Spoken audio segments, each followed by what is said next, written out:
अब बात करते हैं राजघराने की सियासत जो सुर्खियों में बनी हुई है।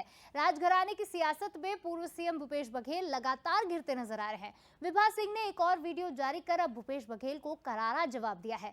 उन्होंने कहा कि भूपेश बघेल का मानसिक संतुलन बिगड़ गया है। क्या भूपेश बघेल अपनी पत्नी मुक्तेश्वरी को भूल गए हैं? क्या भूपेश अपनी ओएसडी सौम्या चौरसिया को भी भूल गए हैं?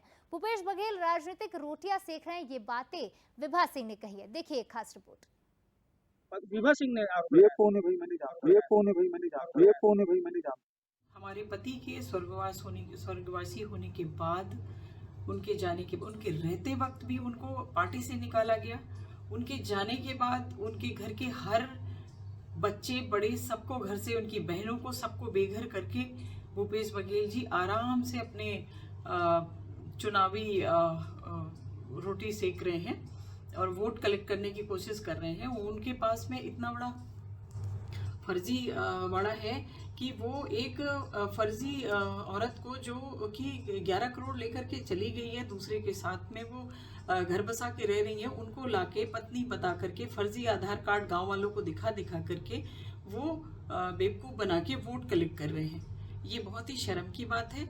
और उनकी इस स्टेटमेंट को सुन के मुझे लगता है कि वो अपना मानसिक संतुलन खो बैठी है और कहीं वो मैडम श्रीमती मुक्तेश्वरी जी को भी तो नहीं भूल गए हैं, या उनके साथ जो भी और कर्मचारी थे, जो कुछ लोग जेल में हैं, जो उनकी ओएसडी थी सौम्या चौरसिया जी, और भी जो कर्मचारी थे जो उनकी सत्ता सरकार के टाइम पे थे, वो सबको भूल चुके होंगे शायद।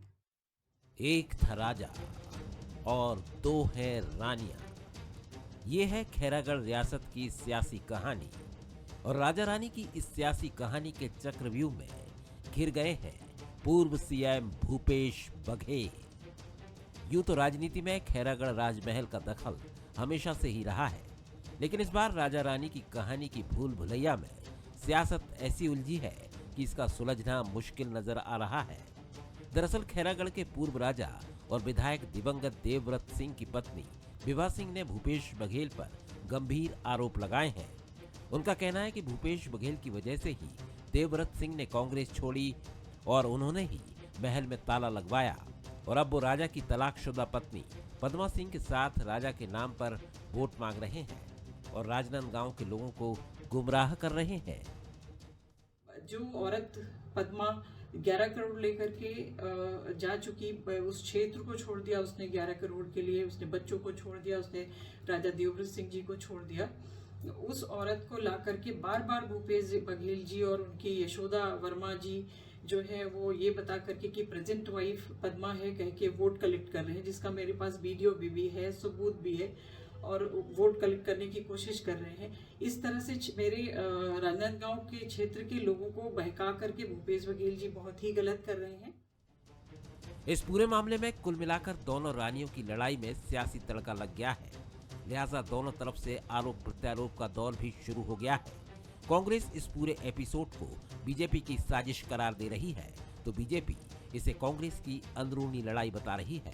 हमारे कुछ लोगों को भारतीय जनता पार्टी उपयोग करने का प्रयास कर रही है और एक इस तरह के वीडियो, इस तरह के पत्र जारी कर वो कहीं ना कहीं कांग्रेस को डिस्टर्ब करने का प्रयास करे, लेकिन इससे कांग्रेस को कोई फर्क नहीं पड़ेगा।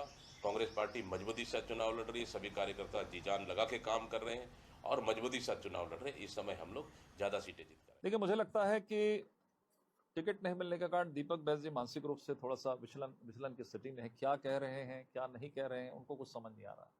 उनके घर का मामला, उनके नेता आरोप लगा रहे हैं, वो हम पर सवाल खड़ा कर रहे हैं। इससे बड़ी कमजोरी नहीं हो सकती। हम क्यों करेंगे?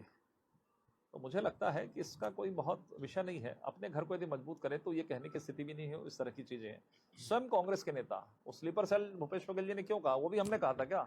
यदि कोई भी कांग्रेस का नेता कह रहा तो हम करें? ऐसा नहीं है। कांग्रेस को आत्मचिंतन करना चाहिए, आत्मावलोकन करना चाहिए कि आखिर क्यों है। मैं तो आपको ये भी कह सकता हूं आज इस चैनल में कि 2-4-6 महीने के बाद दीपक बैस भूपेश बघेल पर भी आरोप लगा देंगे। ये वीडियो उन्होंने जारी करवा दिया बीजेपी के कहने से। तो ये स्थिति कांग्रेस के नेताओं की। ये पहला मौका नहीं है जब खैरागढ़ की दोनों रानियों के बीच तलवारें खिंची हो, लेकिन चुनावी मौसम में राजघराने की इस नई लड़ाई की जड़ में कहीं ना कहीं भूपेश बघेल ही दिखाई दे रहे हैं। अब देखना है कि वो सियासी राजमहल के इस चक्रव्यूह को तोड़ पाते हैं या नहीं। टिकेश वर्मा, बंसल न्यूज, रायपुर। राजघराने के सियासी चक्रव्यूह में फंसे भूपेश बघेल अब इससे कब बाहर निकल पाएंगे ये तो वक्त ही बताएगा।